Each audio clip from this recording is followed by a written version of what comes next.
Okay, welcome back, and we're still with Jacqueline. So Jacqueline, as entrepreneurs consider a new business or offering, what are concepts related to marketing that they should think about from the beginning? Pete, from the very beginning, in my experience, the first thing you need to think about is what value does your product or service bring to the market? Because we all think that our product or service is the best thing since sliced bread, right? But in reality, more than likely, there's someone else who does it, and they even do it better. And so you really have to dig in there and see what value do I bring to the market, really? What is my competitive advantage?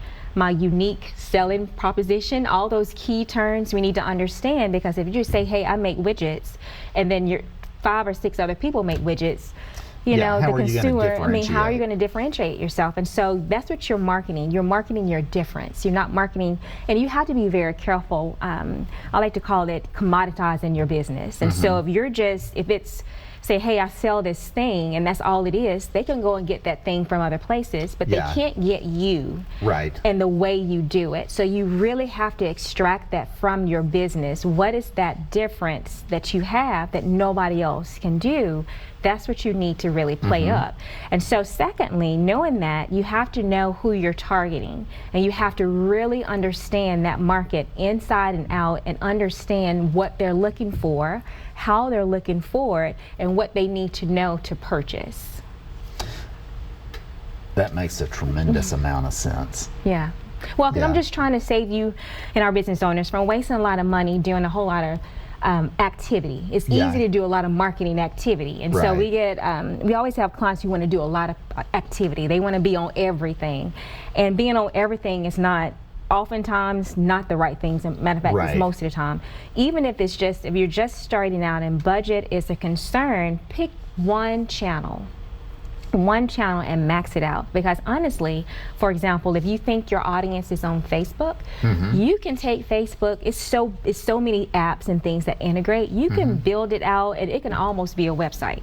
If you really turn on all the things that you can do. They in have Facebook. a lot of stuff. So much. You can even do market research using the poll feature. I mean, so it's so many things. And so instead of slicing out your already limited time into so many different pieces, focus on one key channel and go with it. There's a book called Traction. I don't know if you've read that or not. And it lists 19 different channels that you can be on. I mean, from social media to SEO, SEM, PR. But one thing that they say, and I agree, is don't do it all at the same time. Because if you do, you won't be able to determine what actually works, because you're running so many campaigns at the same time. Do one thing, do it well. And see just what go. works. And I really like what you're saying about kind of viewing things from the customer's view, and whether or not they're, are people willing to pay? And do they care? And that's a hard place to be. And we all have to go through that, and myself included.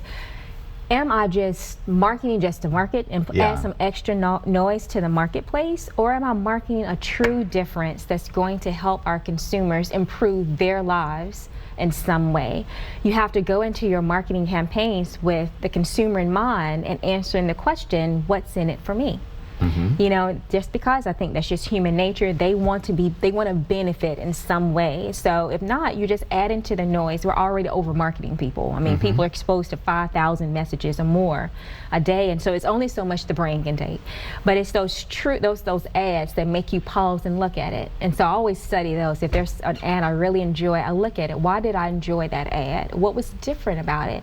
And chances are it was something that spoke to something that was relevant to me. And so that's why market research is so important, so that you understand what are the cultural nuances that the people that you're targeting, that they need to feel and see in your ad in order to resonate. Like, hey, she's speaking to me. She must have got up this morning and looked in my closet and see I hadn't have any clothes and needed that piece of that garment.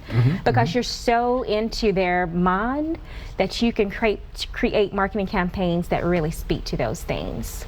That makes tremendous sense. So what options do entrepreneurs have when they'd like to hire a marketing firm yet don't quite have the budget? Well, And being 6 years in, I've graduated up. You start off real, but you have to realize that it costs to market, and so when people love to tell me how much they think I should charge them to market, because they have a preconceived notion as to how much it should take. Well, you're just setting up a Facebook campaign. I'm like, well, I can set it up, but to set it up and actually get some traction is two totally different things. And so, but if you have a small budget and you want to hire a firm, or you don't? Well, if you like to hire a firm but don't have the budget. Okay. Yeah. Well, I think you really have to. So many marketing companies, here in Nashville especially, but consider looking at freelancers. Pull out, tap on the gig economy. Someone who has a full-time job but are doing things on the side. Yeah. And so they don't have the overhead to cover, because that's not their full-time job, maybe. Yeah. Or tap on college students. Right.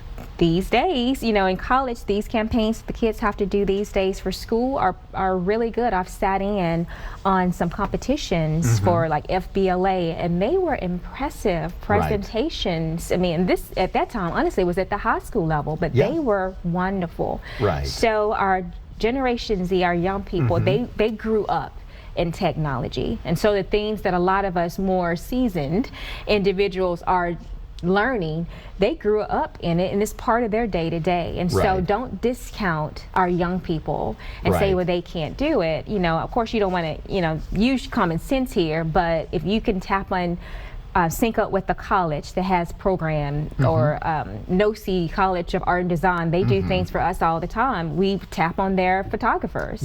And so don't be afraid to use those resources if you need to, until you have the budget to hire a more seasoned firm. And a more seasoned firm, and I'm not asking about your firm, I'm asking about more seasoned firms. Kind of, what's the price for entry on a budget for that? Or is that it really does vary, Pete. I mean, I can throw out a number, but it does vary on the firm, because people have different structure of how they do work. I'm a full service marketing company, but I don't retain every marketing tactic under my roof. I'll pull on seasoned professionals in their respective disciplines so that I get the absolute best. So we have a team of with a curated team of about 20 with 20 or so years of experience. So we pull on them, and so that model is a little bit different than a company that has all those individuals under their roof, because they have overhead and other things to consider. So their pricing may skew higher. So you really do. That's a hard question to answer, because it does vary. One thing I think probably an answer is, it's not going to be $200.